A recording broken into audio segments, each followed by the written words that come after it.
یہ کہانی south park کے مشہور قصبے میں پیش آتی ہے، جہاں عجیب و غریب واقعات روز کا معمول ہیں۔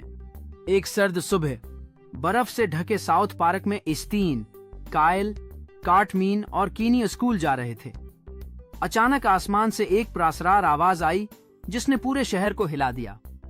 سب لوگ گھبرا گئے اور میئر نے فوراً اعلان کیا کہ یہ ایک غیر معمولی مسئلہ ہے۔ کارٹمین نے فوراً کہا، یہ ضرور کسی خزانے کا اشارہ ہے، جبکہ کائل نے اسے بکواس قرار دیا۔ اسٹین نے سب کو سمجھایا کہ پہلے حقیقت جاننا ضروری ہے۔ چاروں دوست آواز کے پیچھے برفانی پہاڑیوں کی طرف روانہ ہو گئے۔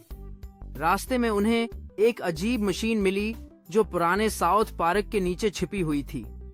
مشین اچانک چل پڑی اور شہر میں عجیب تبدیلیاں آنے لگیں۔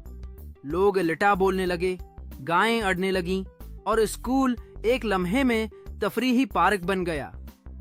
کارٹمین بہت خوش تھا، مگر باقی سب پریشان تھے۔ آسٹین اور کائل نے مشین بند کرنے کا فیصلہ کیا۔ انہوں نے ہمت اور عقل سے کام لیا اور آخرکار مشین کو بند کر دیا۔ سب کچھ دوبارہ معمول پر آ گیا۔ میئر نے بچوں کا شکریہ ادا کیا۔ کارٹمین مسکرا کر بولا، لگتا ہے ساؤتھ پارک میں کہانیاں کبھی ختم نہیں ہوتے ہیں۔ اور واقعی ساؤتھ پارک ہمیشہ حیرتوں سے بھرا رہتا ہے۔